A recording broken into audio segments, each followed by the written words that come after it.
بسم اللہ الرحمن الرحیم۔ آج ہم پاکستان کے آبجیکٹیوز اینڈ ایمز کے بارے میں بات کریں گے کہ پاکستان بنانے کے لیے کون سے وجوہات پیش آئیں اور وہ کون سے اسباب تھے جنہوں نے پاکستان بنانے کے لیے قوم کی سوچ ہموار کی۔ برصغیر پاک و ہند میں ہندو اور مسلمان صدیوں سے اکٹھے رہ رہے تھے اور الگ معاشرت اور الگ قوم کا نظریہ ان کے ذہن میں کیوں پیش آیا، اور یہ کہ وہ الگ قوم بن کر کس طرز زندگی کے مطابق زندگی گزارنا چاہتے تھے۔ اب ہم کچھ نکات ہیں جن کو مد نظر رکھیں گے اور ان نکات کے مطابق ہم یہ سمجھنے کی کوشش کریں گے کہ پاکستان بننے کے پیچھے کیا اسباب ہیں۔ نمبر فرسٹ ہے اسلامی ریاست۔ 1857 سے لے کر 1947 تک تقریباً 90 سال کا عرصہ بنتا ہے۔ اس میں ہندو اور مسلمان اکٹھے رہ رہے تھے، لیکن مسلمانوں کے لیے ایسا ماحول تھا جیسے کہ قبل اسلام کا ماحول تھا کہ مسلمانوں کے لیے اذان دینے کی اجازت نہیں تھی، نیز انہیں نماز ادا کرنے کی اجازت نہیں تھی، اکثر ہی تصادمات ہونے کا امکان تھا، نیز یہ کہ انہیں اپنے مذہبی رسومات یا مذہبی عبادات کرنے کی مکمل طور پر اجازت نہ تھی۔ چنانچہ اس لیے بھی مسلمانوں نے الگ وطن حاصل کرنے کا مطالبہ کیا جہاں پر کہ وہ ایک الگ اسلامی ریاست میں آزادی سے عبادت کر سکیں، ان کی مسجدوں پر مکمل آزادی ہو اور تمام مسلمان یکجا ہو کر اللہ تعالیٰ کی عبادت کر سکیں، جیسے کہ علامہ اقبال نے فرمایا ہے، ایک ہی صف میں کھڑے ہو گئے محمود و ایاز، ایک ہی صف میں کھڑے ہو گئے محمود و ایاز، نہ کوئی بندہ رہا نہ کوئی بندہ نواز۔ اب ہم دوسرا ٹاپک پہ بات کریں گے اور دوسرا ٹاپک ہے فرقہ وارانہ فسادات۔ یہ بھی ایک وجہ تھی جس کی وجہ سے مسلمانوں نے اور ہندوؤں نے بھی اپنا الگ وطن حاصل کرنے کے بارے میں سوچا۔ اس میں وجہ یہ تھی کہ اکثر ہی فرقہ وارانہ تصادمات ہو جاتے تھے چھوٹی چھوٹی باتوں پر، اور انگریز ہندوؤں کی بنا مسلمانوں پہ زیادہ تشدد کرتے تھے کیونکہ وہ مسلمانوں کو قصوروار ٹھہراتے تھے، اور انگریزوں کا رویہ ہندوؤں کے ساتھ بہتر تھا مسلمانوں کی نسبت، جبکہ مسلمانوں پر زیادہ ظلم ڈھاتے تھے انگریز بھی اور ہندو بھی۔ اس وجہ سے مسلمانوں نے یہ سوچا کہ ہم اپنے لیے ایک الگ ریاست حاصل کرنا چاہتے ہیں۔ اور تیسرا نقطہ ہے ہمارے پاس معاشی اور سیاسی زندگی۔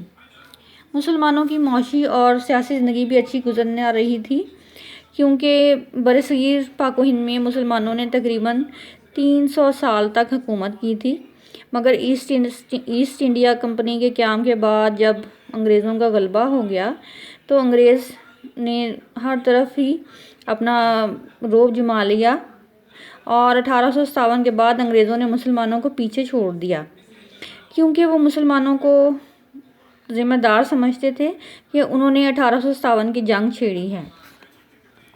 اور ہمارا اگلا نقطہ ہے کہ زبان کی حفاظت۔ مسلمان اپنی ایک الگ پہچان رکھتے ہیں اور ان کی زبان اردو ہے۔ وہ سرکاری اداروں میں اردو کو رائج کرنا چاہتے تھے، جبکہ انگریزوں نے اور ہندوؤں نے مل کر ہندی کو سرکاری زبان قرار دے دیا تھا۔ چنانچہ مسلمانوں نے اپنی زبان کے تحفظ کے لیے بھی ایک الگ اسلامی ریاست کا مطالبہ کیا تھا۔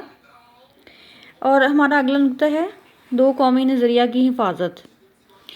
دو قومی نظریہ سے یہ مراد ہے کہ برصغیر پاک و ہند میں دو الگ قومیں رہتی ہیں جن میں کہ مسلمان اور ہندو دو بڑی قومیں ہیں، اگرچہ چھوٹی قومیں بھی تھیں لیکن ان کی الگ پہچان نہ تھی۔ مسلمان اور ہندو ایک الگ پہچان رکھتے تھے اور ایک الگ وطن چاہتے تھے جہاں وہ اپنے اصولوں کے مطابق اور اپنے اسلام کی روشنی کے مطابق زندگی گزار سکیں۔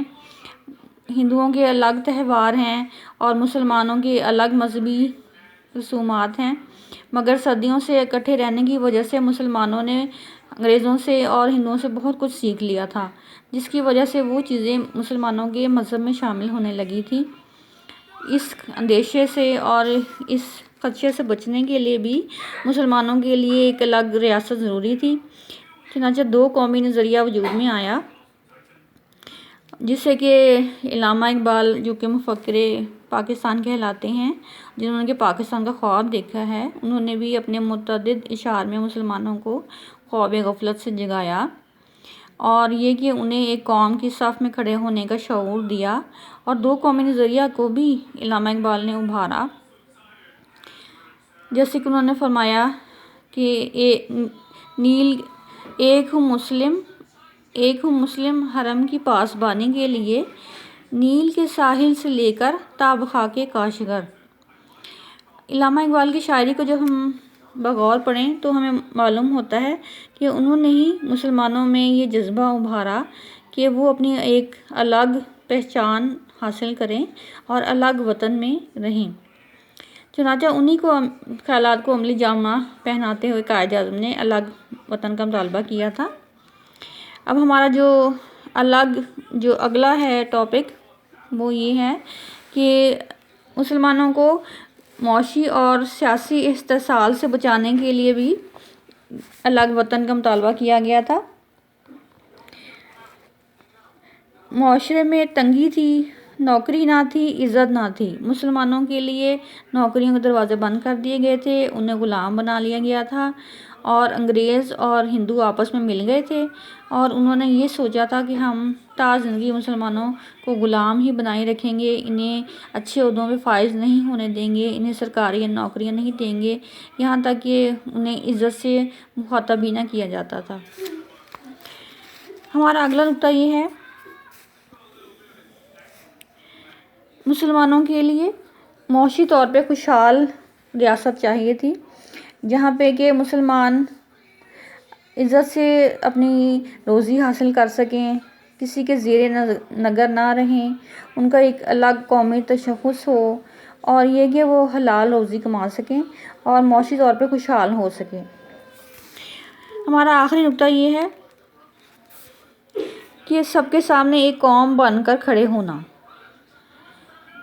مسلمان اگرچہ ایک فرد واحد نہیں ہیں، بلکہ بہت سے لوگوں کے ساتھ مل کر ایک قوم بنتی ہے، جس میں کہ افراد کی سوچ مشترکہ ہوتی ہے، ان کے مفادات یکساں ہوتے ہیں، اور وہ ان مفادات کے حصول کے لیے اکٹھے ہوتے ہیں، اسے ہی ایک قوم کہا جاتا ہے۔ اور مسلمانوں کی مشترکہ سوچ یہ ہے کہ وہ نظریہ توحید پہ یقین رکھتے ہیں، نظریہ آخرت پہ یقین رکھتے ہیں، قرآن و سنت کی روشنی میں اپنی زندگی گزارنا چاہتے ہیں، ایک ایسی ریاست چاہتے تھے جہاں پہ کہ وہ اسلام کے اصولوں کے مطابق زندگی گزار سکیں، اور انہیں انگریزوں اور ہندوؤں کے دستے نگر ہو کر زندگی گزارنا نہ پڑے، جو کہ ان کے لیے باعث نقصان تھا، اور مستقبل میں آنے والے تمام مسلمان قوموں کے لیے بھی ایک نقصان کا باعث ہو سکتا تھا۔ چنانچہ اس لیے ہی مسلمانوں نے ایک الگ وطن کا مطالبہ کیا تھا، جس کی وجوہات آج ہم نے پیش کی ہیں۔ اللہ تعالیٰ ہمیں پاکستان کی عزت اور تحفظ کے لیے کھڑے ہونے کا جذبہ پیدا کرے، تاکہ ہم سب مل کر پاکستان کو آنے والے خطرات سے بچا سکیں۔ ہم سب مل کر یہی دعا کرتے ہیں کہ اللہ تعالیٰ پاکستان کو دن رات ترقی دے۔ وآخر دعوانا ان الحمدللہ رب العالمین۔